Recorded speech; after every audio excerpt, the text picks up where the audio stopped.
लग्नानंतर होईलच प्रेम या मालिकेच्या आजच्या एपिसोडमध्ये आपण पाहत असतो की नंदिनीच्या चोरवटीचा कार्यक्रम सुरू झालेला असतो.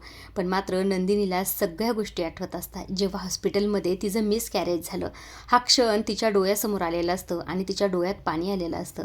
मात्र घरच्यांच्या सगळ्यापासून ते पाणी लपवत असते आणि चेहऱ्यावर हसू दाखवत असते. इकडे ओटीचा कार्यक्रम तर सुरू असतो, मात्र तिला प्रत्येक क्षण डोळ्यासमोर येत असतो. तिला आठवत असतं जेव्हा मिसकॅरेज झालं तेव्हा जीवाला जो त्रास झाला होता, आडगळीच्या खोलीत जाऊन त्या पाण्यासोबत जे काही तो बोलत होता तो क्षण देखील तिला आठवलेला असतो. आणि त्यानंतर त्यांच्या आयुष्यात जो काही आनंद आला आर्याच्या रूपात, आर्याने जेव्हा त्यांना सांगितलं की मी तुमची सरोगेट मदर व्हायला तयार आहे, हा क्षण देखील तिला आठवलेला असतो. आणि जेव्हा त्यांच्या सगळ्या प्रोसेस सुरू झाल्या आणि आर्या खरंच प्रेग्नेंट राहिली, हे सगळं तिला आठवत असतं. इकडे जी काही माननी असते ती सुद्धा म्हणलेली असते, एकदा मी कधीही माझ्या नातवंडाचं तोंड बघते असं मला झालंय. ह्या सगळ्या गोष्टी खरं तर नंदिनीला आठवत असतात आणि तो जीवाचा आनंद सुद्धा तिला आठवत असतो. या सगळ्या गोष्टी तिला आठवत असतात. त्यांच्या आयुष्यात सुखाचा क्षण येणार असतो, तिला माहीत असतं. मात्र ह्या खोट्यामुळे, ह्या सगळ्यामुळे तिला त्रास होत असतो. आणि नंदिनीच्या या मनाची अवस्था जीवाला सुद्धा माहीत असते. त्यामुळे जीवा तिला धीर देण्याचं काम करत असतो. आता सगळ्या लेडीज एक एक येऊन तिची ओटी भरून घेत असतात आणि सगळा ओटीचा कार्यक्रम सुद्धा इथे पूर्ण झालेला असतो. सगळ्या गोष्टी झाल्यानंतर खरं आर्या समोर येते आणि आर्या नंदिनीसाठी एक गिफ्ट देत असते. नंदिनी म्हणत असते, आर्या ह्याची काय गरज होती तुला? तेव्हा आर्या म्हणते, अगं असू दे गं, छोटंसं गिफ्ट आहे. तेव्हा इकडनं माननी सुद्धा म्हणते, खरं तर गिफ्टची गरज नव्हती, पण नेमकं आणलंस काय तू?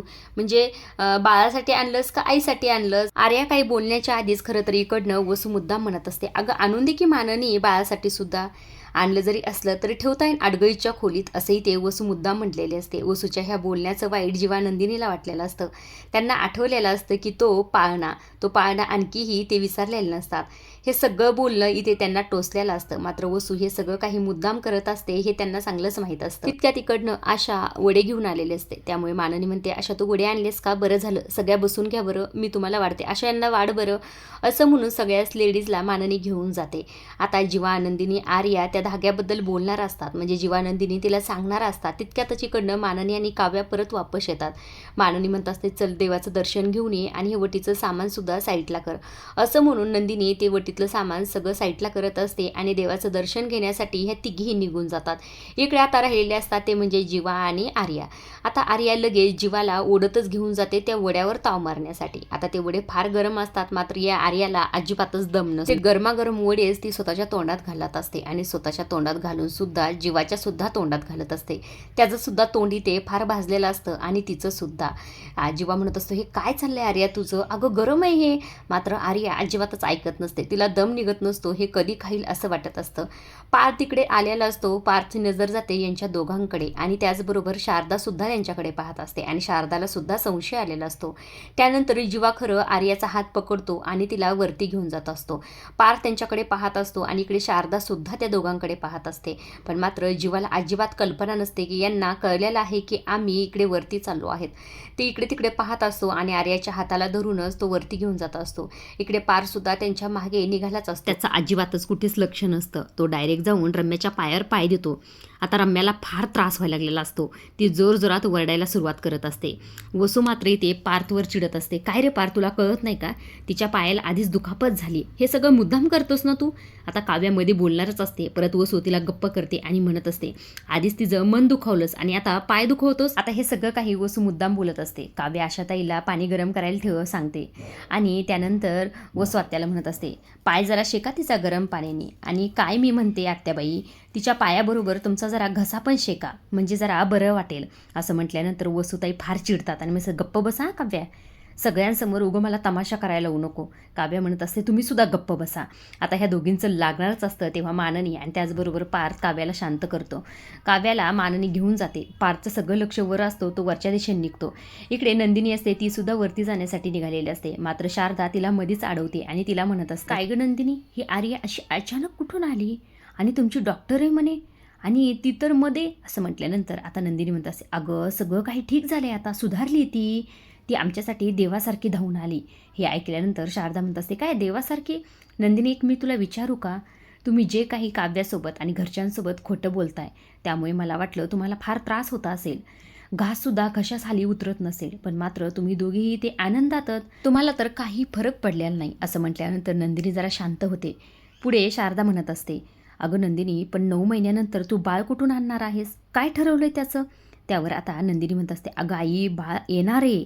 माझं आणि जीवाचं बाळ येणार आहे. अगदी माझ्यासारखं दिसणारं, त्यांच्यासारखं हसणारं, आमच्या दोघांचं बाळ येणार आहे. आता नंदिनीच्या या शब्दाचा अर्थ शारदाला कळत नसतो. शारदा म्हणत असते, काय बोलतेस तू आणि हे सगळं कसं शक्य आहे?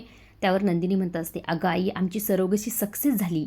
हे ऐकल्यानंतर शारदाला धक्का बसतो. शारदा म्हणत असते, बाळाची आई कोण आहे मग नेमकं?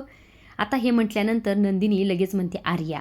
आता आर्या नाव ऐकून शारदाला तर धक्काच बसलेला असतो. लगेच शारदा म्हणत असते, तरच ह्या दोघांचं इतकं छान पडतंय. नंदिनी, मला खरं सांग, आर्या आणि जीवाचं नेमकं चाललंय काय? असा डायरेक्टच प्रश्न शारदाने नंदिनीला विचारलेला असतो. त्याचवेळी इकडे दुसऱ्या बाजूला दाखवण्यात आलेला आहे. हा पार्थ वरती जात असतो नंदिनी आणि जीवाच्या रूममध्ये, जीवा आणि आर्याच्या मागे. आता जीवा जाताना विचार करत असतो, ह्या जीवा आणि आर्याचं नेमकं काय सुरू आहे मला कळतच नाही. जाऊन बघतो चकदा, असा तो विचार करत असतो आणि त्यांच्या रूमच्या दिशेने निघालेला असतो. इकडे जीवा आणि आर्यासुद्धा आडगळीच्या खोलीत जाऊन पोहोचलेले असतात. गेल्याबरोबर आर्या म्हणत असते, जीवा हे काय आहे? आपण इथे कशाला आलोत आणि लपून छपून कसं काय आलोत आणि का आलोत? त्यावर जीवा म्हणत असतो, मला आणि नंदिनीला जे करायचं आहे ते सगळ्यासमोर करता आलं नसतं. आर्याला कळत नसतं. आर्या म्हणत असते, म्हणजे काय करायचं नेमकं? त्यावर जीवा म्हणत असतो, सुरक्षा कवच धागा बांधायचा आहे. असं म्हटल्यानंतर आर्या जोरजोरात हसायला सुरुवात करते. जीवा म्हणत असतो, सिरियस आहे? तू असं हसू नकोस. तुला नाही माहीत आर्या, मोहितनींकडे मिसकॅरेजची हिस्ट्री आहे आणि म्हणूनच आईंनी गुरुजींकडनं काव्या आणि नंदिनीसाठी सुरक्षा कवच धागा आणला होता आणि तो धागा दोघींना पण बांधला होता. पण मात्र एके दिवशी काव्याचा धागा कुठेतरी पडला. त्यामुळे नंदिनीने स्वतःच्या हाताचा धागा काढला आणि काव्याला बांधला आणि त्यानंतर आम्ही आमच्या आयुष्यातलं सगळ्यात मोठं सुख गमावलं, असंही ते जीवा सांगत असतो. आणि त्यानंतर त्या पाळण्यावरचा जो काही कपडा असतो तो इथे बाजूला करत असतो आणि ते आर्याला तो पाळणा दाखवत असतो. आर्या म्हणत असते, हा पाळणा इथे? असा प्रश्न विचारलेला असतो. त्याचवेळी इकडे दुसऱ्या बाजूला दाखवण्यात आलेला आहे. इकडे आता पार्थ जीवा नंदिनीच्या बेडरूमच्या बाहेर उभा असतो. त्याला आतमध्ये कसं जावं हे कळत नसतं. हळूच दरवाजा वाजत असतो आणि जीवाला आवाज देत असतो. मात्र दरवाजा कुणीही उघडत नाही आणि त्याच्या लक्षात येतं की दरवाजासुद्धा उघडाच आहे. मग तो हळूच आतमध्ये जातो आणि आर्याला आणि जीवाला शोधत असतो. मात्र रूममध्ये कुणीही नसतो. तो विचार करतो, जीवाला एकदा कॉल करतो, मोबाईल काढतो, पण मात्र त्याच्या खिशात मोबाईल नसतो. तो म्हणत असतो, मोबाईल तर खालीच राहिला, मोबाईल घेऊन येतो. असं म्हणून खालच्या दिशेने निघालेला असतो. समोर शारदाला जी काही नंदिनी असते ती बोलत असते. तेव्हा खरं तर पार्थ मनाशीच म्हणत असतो, इकडे नंदिनी आहेत, मग नंदिनीला सोडून हा जीवा आर्यासोबत वरती का गेला असेल? काहीतरी गडबड आहे. काय चाललं असेल जीवाचं? असाही ते पार्थ विचार करत असतो आणि मोबाईल आणण्यासाठी परत खाली आलेला असतो. इकडे जी काही नंदिनी असते ती शारदाला म्हणत असते, आर्या आणि जीवाचं काय चाललंय? म्हणजे काय बोलतेस आई तू? अगं काही नाही, ते फक्त चांगले मित्रत. त्यावर शारदा म्हणत असते, मग आता जीवा आर्याला घेऊन वरती का गेले? त्यावर नंदिनी म्हणत असते, अगं आई, मी सांगते तुला, आम्हाला त्या आर्याच्या हातात सुरक्षा कवच धागा बांधायचा आहे. मग ते तर सगळ्यांसमोर नाही करता येणार. मला पण जायला हवं खरं तर, मी जाते. असं म्हटल्यानंतर आता नंदिनीला शारदा थांबवते आणि तिला म्हणत, नंदिनी, ह्या सगळ्यांचे परिणाम आणि ह्या सगळ्यांचा विचार तू केलास ना? एकदा चांगला विचार केलास आणि हा निर्णय तेव्हाच घेतलास ना? इकडे बघ, नवरा बायकोच्या नात्यात खरं तर कोणत्याही धाग्याची गरज नसते, फक्त विश्वासच पुरेसा असतो. त्यावर नंदिनी म्हणत असते, आई तू काळजी करू नको गं, मी सगळ्या गोष्टीचा विचार केला, आता सगळं काही चांगलं होणार, मी येते आता. असं म्हणून वरच्या दिशेने जाण्यासाठी निघालेले असते. इकडे मात्र शारदाला फार टेन्शन असतं आणि काळजीसुद्धा वाटत असते. इकडे नंदिनी वरती जात असते आणि त्याचबरोबर इकडे जो काही पार्क असतो त्यांच्या बेडरूममध्ये आलेला असतो आणि बेडरूममध्ये येऊन तो मोबाईल शोधण्याचा प्रयत्न करत असतो. मात्र त्याचा मोबाईल काय त्याला मिळत नसतो. इकडे जीवा आणि आर्याचा परत सीन दाखवलेला आहे. इकडे जीवा सांगत असतो, त्या काळ्या रात्री हा पाळणा मी कायमचा ह्या आडगळीच्या खोलीत आणून ठेवला. हे सगळं काही जीवाने सांगितल्यानंतर त्याच्या डोळ्यात पाणी आलेलं असतं आणि त्याला धीर देण्यासाठी ही आर्या त्याला मिठी मारत असते. तितक्यात त्याच्याकडनं नंदिनी येते आणि आल्याबरोबर म्हणत असते, काय हे काय चाललंय सगळं? असं म्हणून आतमध्ये येते. जीवाच्या डोळ्यात पाणी पाहून नंदिनी म्हणत असते, जीवा तुम्ही रडताय काय आणि काय झालं तुम्हाला नेमकं? त्यावर आर्या म्हणते, मी सांगते. काय ना, ह्या पाण्यावरून विषय निघाला आणि जीवाने मला सगळ्या स्टोऱ्या सांगितल्या आणि त्यानंतर जीवा इमोशनल झाला. त्याला फक्त धीर देण्याचं मी काम करत होते. आता जीवाला नंदिनी शांत करत असते. काय झालं जीवा, असं रडू नका ना, डोळे पुसा बरं. आता रडण्याचे दिवस संपले. आता आपल्या आयुष्यात फक्त आनंद येणार आहे. आपल्या ह्या पाळण्यात आता आपलं खरोखरचं बाळ येणार आहे. त्यावर जीवा म्हणत असतो, खरंच नंदिनी? हो खरंच, या चकाचक बाईचं प्रॉमिस आहे. असं नंदिनीने म्हटल्यानंतर जीवासुद्धा खुश होतो आणि नंदिनीला मिठी मारत असतो. हे आर्याला पाहत नसतं. आर्या म्हणत असते, बरं हे बस करा, आपण ज्यासाठी आलोय ते करूया का? असं म्हटल्यानंतर नंदिनीच्या सुद्धा गोष्ट लक्षात येते. नंदिनी हळूच तो धागा काढत असते आणि धागा काढताना खरं तर तिला सर्व गोष्टी आठवत असतात. जेव्हा मानवीने काव्य आणि नंदिनीच्या हातात तो धागा बांधलेला असतो, ह्या सगळ्या गोष्टी तिला आठवत असतात. आणि त्यानंतर तिने कशाप्रकारे काव्याच्या हातात तो धागा स्वतःचा काढून बांधलेला असतो, हा क्षण देखील तिच्या डोळ्यासमोर आलेला असतो. नंदिनीने स्वतःच्या हातातला धागा काढलेला असतो, हातात घेतलेला असतो आणि त्याला पाहतच असते. इकडे जो काही पार्थ असतो तो मोबाईल शोधत असतो, त्याला भेटतच नसतो. तितक्यात काव्या येते आणि त्याला मिठी मारत असते. पार्थ दचकतो. तेव्हा काव्या म्हणते, अहो काय करताय असं, मीच आहे, दिव्या नाही आहे. काव्या काय झालं पार्थ, टेन्शनमध्ये दिसताय? त्यावर पार्थ म्हणतो, हो ना, माझा मोबाईलच सापडत नाही आहे. एवढंच ना, मग मला विचारा की मी आहे की तुमची घरवाली. अहो धनी, तुमचा मोबाईल तिकडे उशीखाली ठेवला आहे. असं म्हटल्यानंतर पार्थ लगबगीने जातो आणि तो मोबाईल घेऊन येतो. आता पार्थ जरा टेन्शनमध्ये असतो, त्यामुळे काव्य म्हणते, काय झालं पार्थ, तुम्ही टेन्शनमध्ये आहेत, ऑल ओके ना? त्यावर पार्थ म्हणतो, नॉट ओके. काव्या, खरं तर मला काहीतरी तुम्हाला सांगायचं आहे. तेव्हा काव्या म्हणते, काय सांगायचं आहे नेमकं? तितक्यात माननीकडनं आवाज येते काव्याला. त्यामुळे काव्या म्हणते, आई मला कशाला तरी आवाज देतात, मी येते. असं म्हणून ती गडबडीत निघून जाते. इकडे पार्थला जे सांगायचं असतं ते अर्धवट राहिलेलं असतं. पार्थ जीवाला लगबगीने फोन करण्याचा प्रयत्न करतो, मात्र मोबाईलची रेंज असते, त्यामुळे तो रूमच्या बाहेर निघालेला असतो. इकडे जी काही नंदिनी असते ती आर्याला म्हणत असते, या पाळण्याच्या खूप आठवणी आहेत आमच्या.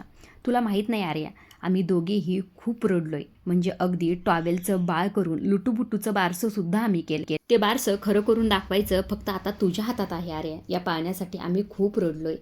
आर्या, तू आमच्या बाळाची काळजी घेशील ना गं? मी तुला प्रॉमिस करते, जेव्हा आमची छकुली या जगात येईल तेव्हा तिला या पाळण्यात ठेवण्याचा अधिकार, मान फक्त मी तुला देईल.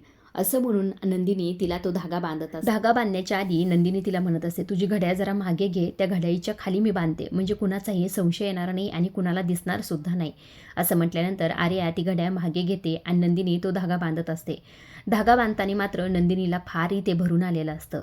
सगळं सुख, सगळ्या गोष्टी ते आर्याच्या हातात देत असते, मात्र आर्या नेमकं काय करेल, कसं करेल हे तिला टेन्शन असतं. आता मात्र इकडे आर्याचं दुसरं सुरू असतं. आर्याला मात्र तिच्या नवऱ्यासोबत, तिच्या मुलांसोबत जे काही क्षण घातलेले असतात ते सर्व तिच्या डोळ्यासमोर आलेले असतात. ते सगळं तिला आठवत असतं. त्याचवेळी खरं इकडे दुसऱ्या बाजूला जो काही पार्थ असतो तो जीवाला कॉल करत असतो. आता जीवाचा इथे कॉल लागलेला असतो, रिंग वाजत असते, मात्र त्याच्या रूममध्ये वाजत असते.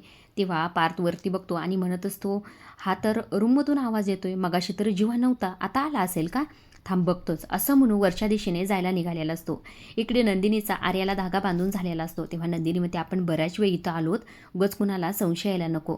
तेव्हा आर्या म्हणत असते, हो अगं नंदिनी, तुझी चोरवटी ना, त्यामुळे तू असायला हवीस, नाही तर घरभर तुला शोधतील, तुझा पुढे आम्ही दोघं. असं म्हणून आर्याने आता नंदिनीला रूमच्या बाहेर लावलेलं असतं. आता नंदिनी इकडे रूमच्या बाहेर येत असते आणि इकडे जो काही पार्थ असतो तो सुद्धा इथे जीवा नंदिनीच्या बेडरूममध्ये आलेला असतो. मोबाईल हातात घेतो आणि म्हणत असतो, मोबाईल तर इथेच आहे, मग हा जीवा नेमकं गेला तरी कुठे गेला असेल हा? असा म्हणून आता त्यांच्या खिडकीच्या दिशेने खाली बघण्याचा प्रयत्न करत असतो. तिकडे बघत असतो. इकडे नंदिनीसुद्धा पायऱ्या उतरून खाली आलेली असते आणि शारदाशी बोलत असते. आता तो समोर पाहतो तर काय, नंदिनी तरी इथेच बोलते, मग हा जीवा गेला तरी कुठे असेल आणि हा आर्या कुठे गेली असेल? हे दोघे तर वरतीच आले होते ना, मग काय झालं असेल असा विचार पार्थ करत असतो. इकडे दुसऱ्या बाजूला आर्या आणि त्याचबरोबर जीवा स्टोरूमच्या बाहेर निघलेले असतात. आपल्याला कोणी पाहत तर नाही ना, त्यासाठी जीवा इकडे तिकडे पाहतच खाली उतरत असतो आणि आर्या सुद्धा. पण मात्र हे सगळं काही इकडनं पार्थने पाहितलेलं असतं आणि पार्थला आता पक्का संशय आलेला असतो. हे दोघेही खाली येऊन गप्पा मारत बसलेले असतात. त्यांच्याकडे पार्थ पाहत असतो आणि त्याला काव्या आणि त्याचं बोलणं आठवत असतं. पार्थला आठवत असतं, तो काव्याला म्हटलेला असतो की त्या कुणाच्या प्रेमात पडणार नाहीत, म्हणजे आर्या, पण त्यांच्या कोणीतरी प्रेमात पडेलच की. हे ऐकल्यानंतर काव्यासुद्धा म्हटलेली असते, हो तसं पण होऊ शकतंच की. खरंच माझी इच्छा आहे की आर्याला सुद्धा आमच्यासारखा छान नवरा भेटावा, अगदी तुमच्यासारखा आणि जीवासारखा. हे काव्याचे शब्द त्याला आठवत असतात. तो जीवा आणि नंदिनीकडे पाहत असतो आणि त्याचबरोबर आर्या आणि जीवाकडे खाली पाहत असतो. तो मनात विचार करत असतो, हा जीवा खरंच या आर्याचा प्रेमात पडलाय काय, असा त्याला संशय आलेला असतो. खरं तरी ते उलटं झालेलं आहे. आर्या या जीवाच्या प्रेमात पडलेले आहे, जीवा नाही. पण मात्र आता पार्थला पक्का संशय आलेला असतो. आजच्या पुरतं एवढंच. पुढील भाग पाहायचा असेल तर चॅनलला जरूर सबस्क्राईब करा. पुढील भागात आपण पाहत असतो की काव्या आर्याला कॉल करत असते, मात्र तिचा कॉल लागत नसतो, बिझी सांगत असतो. त्यावर काव्या पार्थला म्हणत असते, या आर्याचं काय चाललंय काय माहिती, आजकाल कुठे बिझी आहे आणि कुणाला बोलत असते देव जाणे. हे ऐकल्यानंतर पार्थला संशय आलेला असतो. त्याला वाटत असते की ही ही जीवाला तर नसेल ना बोलत, असा त्याच्या मनात विचार आलेला असतो. आता त्याच्या मनात खरं जीवाविषयी पक्का संशय आलेला असतो. त्यामुळे त्याची विचारपूस करण्यासाठी तो लगेच नंदिनीकडे गेलेला असतो आणि नंदिनीला म्हणत असतो, जीवा कुठे? जीवा दिसत नाही. त्यावर नंदिनी म्हणत असते, ते ना त्यांच्या मित्राबरोबर फिल्म बघायला गेलेत. हे ऐकल्यानंतर मनात पार्थ विचार करत असतो, तो मित्राच्या नावाखाली आर्याला तर भेटायला नसेल ना गेला, असा विचार त्याच्या डोक्यात सुरू असतो. पार्थचा हा संशय अगदी खरं ठरलेला असतो. हा जीवा आर्याच्या घरी गेलेला असतो. आता नंदिनीला हे माहीत असावं कदाचित, या आर्याने जीवाला कॉल करून बोलून घेतलं असावं. आता हे सगळं काही कसं घडलं हे उद्याच्या भागात आपल्याला कळेलच. आता जेव्हा त्यांच्या घरी असतो तेव्हा खरं बाहेर विजा चमकत असतात आणि तिला भीती वाटलेली असते. त्यामुळे आर्याने जीवाला मिठी मारलेली असते. आता जीवा तर जरा अकोड फील करत असतो. मात्र इथे जी काही आर्या असते ती सुकवलेली असते. तिचा हा पहिला प्रयत्न असतो जीवाला जवळ करण्याचा. आता पार्थला तर जीवावर पक्का संशय आलेला असतो. त्यामुळे हा गोष्टीचा छडा तर तो लावणारच.